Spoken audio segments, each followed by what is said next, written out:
살얼음판을 걷는 듯했던 남북 관계, 하루 만에 분위기가 급전환됐습니다. 김정은 위원장이 노동당 중앙군사위 예비회의를 열고 대남 군사행동계획을 보류하는 결정을 내렸는데요. 이후 북한은 대남 확성기를 모두 철거하고 대남 비난 여론전도 전면 중단했습니다. 하지만 언제든 다시 군사행동 카드를 꺼낼 수 있다는 점에서 긴장의 끈을 놓을 수는 없는 상황입니다.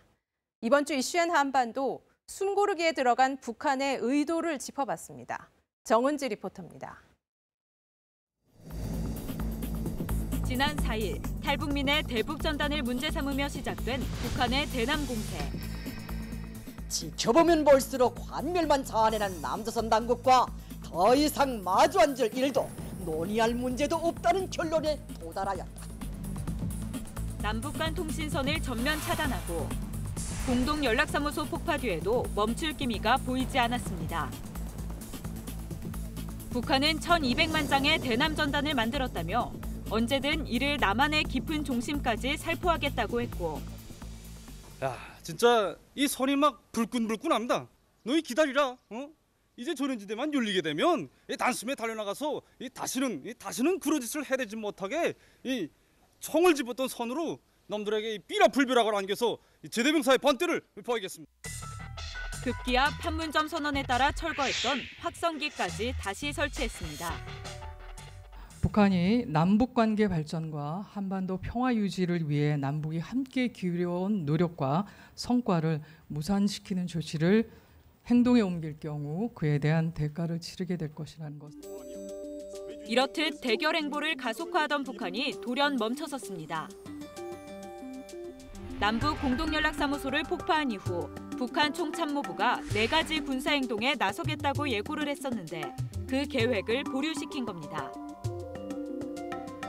폭주에 가깝던 대남 공세에 급제동을 건 것은 당 중앙군사위 예비회의를 주재한 김정은 위원장이었습니다.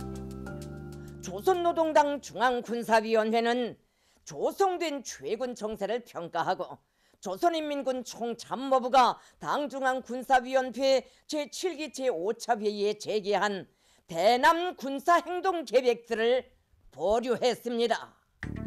보류 결정의 효과는 즉각 나타났습니다.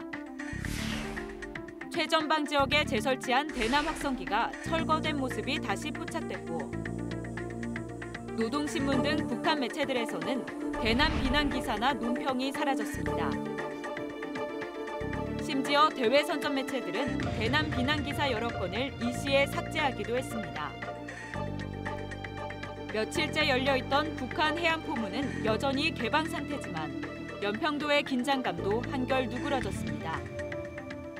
북측의 보도를 보았고 이 보도를 면밀하고 신중하게 검토하고 있으며 상황을 지켜보겠습니다. 다만 북한이 군사적 행동 계획에 대해 폐기가 아닌 보류를 선택한 점에서 언제든 남북 간 긴장은 다시 고조될 수 있다는 관측입니다. 북한의 군사행동 보류 결정에 정경두 국방부 장관은 한 발 더 나아가 계획 철회를 촉구했습니다. 그러자 김영철 노동당 중앙위 부위원장이 즉각 반박에 나섰는데요. 보류가 재고로 될 때는 재미없을 것이다. 이렇게 위협하는가 하면 남측의 차후 행동에 따라 남북 관계도 점쳐볼 수 있을 것이라고 했습니다. 그렇다면 북한의 이런 결정을 어떻게 해석해야 할까요? 깜깜한 밤하늘 위로 거대한 비닐 풍선이 올라갑니다. 지난 22일 자유북한운동연합 회원들이 경기도 파주에서 대북전단을 살포했다고 주장하며 공개한 영상입니다. 탈북민 단체가 띄운 풍선은 하루 뒤 강원도 홍천에서 발견됐습니다. 혹시 전단지 말고 뭐 SD카드라던가 아니면 뭐 지폐라던가 이런 것도 같이 들어있었나요? 그런 거는 전혀 없고요. 그 이제 풍선하고 그 현수막 그 밑에 이제 비닐봉다리 안에 대북전단 100매 안 되게. 정부는 대북전단 문제에 대해 단호히 대응해 나가겠다는 입장을 다시 한번 밝혔습니다. 예, 민통선 이북에 그런 어떤 그 행위를 한다라고 하는 것에 대해서는 저희 국방부에서도 철저하게 그는 통제할 수 있도록 그렇게 하고 있습니다. 북한이 대남 군사행동을 전격 보류하면서 거론한 건 조성된 최근 정세에 대한 평가입니다. 최근 정세를 고심해 본 결과 입장을 바꿀 필요가 있었다는 겁니다. 일단 남북 공동연락사무소 폭파 후 나빠진 국제사회 여론과 남측의 엄정한 대북전단 대응 등이 작용했을 것이란 분석입니다. 그것은 단순히 그냥 나타난 것이 아니라 사실 우리의 지금 뭔가 노력이 있지 않는가라고 생각해요. 사실 뭐 백조의 물 밑에서의 발걸음 같은 것들이 분명히 있지 않을까라는 특사건도 있긴 했지만 우리가 나름대로 대단히 노력하는 측면이 있고 북한과 간접적인 접촉이라든가 이런 노력하는 부분이 저는 분명히 있다고 봐요. 또 더 이상의 군사행동을 막고 자신들에게 절대적으로 불리한 확성기 심리전까진 가지 않겠다는 의도도 있을 것으로 보입니다. 지난 판문점 선언 때 사실 북한이 원했던 것이 마침내 이뤄진 거죠. 그 확성기 다 철거가 됐는데 근데 갑자기 북한이 확성기를 다시 설치를 한다니까 당연히 거기에 대해서 적정 시점에 한국은 대응 조치를 할 수밖에 없고 이거는 북한한테 자충수가 된다라는 판단을 했었습니다. 그러니까 이번에 보류에도 그것이 뭔가 좀 영향을 주지 않았을까? 그건 충분히 가능한 추정이다라고 생각합니다. 한반도 긴장 수위가 급격히 올라가는 것도 북한의 부담일 수 있습니다. 미국은 최근 항공모함 2척을 한반도가 포함된 7함대 작전구역에 배치하고 전략폭격기 B-52 폭격기도 한반도 주변에 전개시켰습니다. 예, 지금 이제 북한이 만약에 남북 간의 군사적 충돌을 이제 유도해서 예를 들면 이제 8월달 이제 그러니까 7월, 8월로 이런 분위기를 이어간다면 결국은 이제 한미 간의 대규모 군사훈련을 또 할 수밖에 없습니다. 북한 내부 상황, 특히 경제 문제가 발목을 잡았을 거란 분석도 있습니다. 지금 북한이 내부적으로 지금 경제 중심의 정면 돌파전을 하고 있는 데 있어서 이러한 어떤 외부적인 어떤 그 과도한 어떤 위기를 증가시키는 것은 내부적 경제적인 어떤 측면을 포기를 하고 완전히 안보의 영역으로 돌리지 않는다고 한다면 이것은 대단히 안 좋은 거거든요.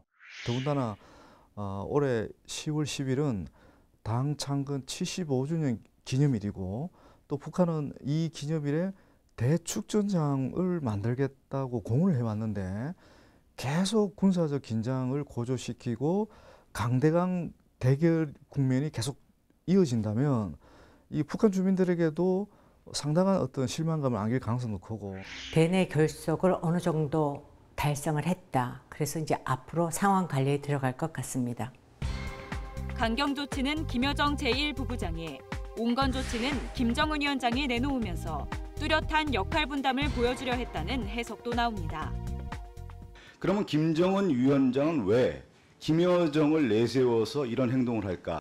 실질적인 악역은 그 밑에서 담당을 하고 나중에 최종적인 어떤 남북관계 개선이나 어떤 북미관계 개선이나 어떤 정책적인 변화가 올 때는 위원장의 이름으로 해서 뭔가는 그 위상을 더 확고히 하겠다 뭐 그런 부분이 있지 않겠나 싶습니다.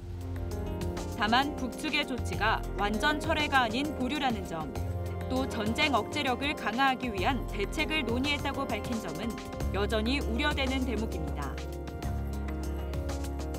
김 위원장이 주재한 당 중앙군사위 예비회의에는 북한의 핵과 미사일 개발을 책임져온 리병철 당 중앙군사위 부위원장이 참석한 것으로 전해졌습니다.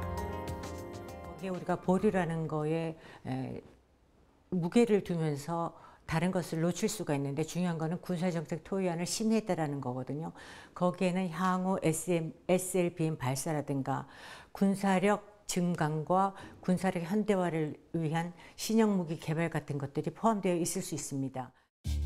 이런 가운데 존 볼턴 전 백악관 국가안보보좌관의 회고록도 적지 않은 파장을 낳고 있습니다. I think I made a mistake. I think I overrated the chances to make this into a coherent, rational, systematic decision-making process to advance American interest.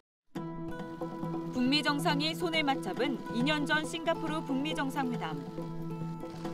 후일을 기약하며 헤어질 때 김 위원장이 유엔 제재 해제 가능성을 물었고 트럼프 대통령은 그에 대해 열려 있고 생각해보겠다고 화답했다고 볼턴 보좌관은 주장했습니다. 또 김 위원장이 한미훈련 축소나 해지를 원한다고 하자 트럼프 대통령은 그렇게 하겠다고 답한 것으로 나옵니다. I received a very nice letter from him last week. We speak. He was upset that South Korea was doing the war games, as you call them. I don't think they were necessary either, if you want to know the truth. 하노이 회담에서는 트럼프 대통령이 영변 외에 더 내놓으라고 요구했지만 김 위원장이 거부했다고 회고록은 전했습니다. 볼턴은 또 판문점 3차 회동은 전적으로 트럼프 대통령의 생각이었고 핵심 참모들조차도 트윗을 보고 알았다고 회고했습니다.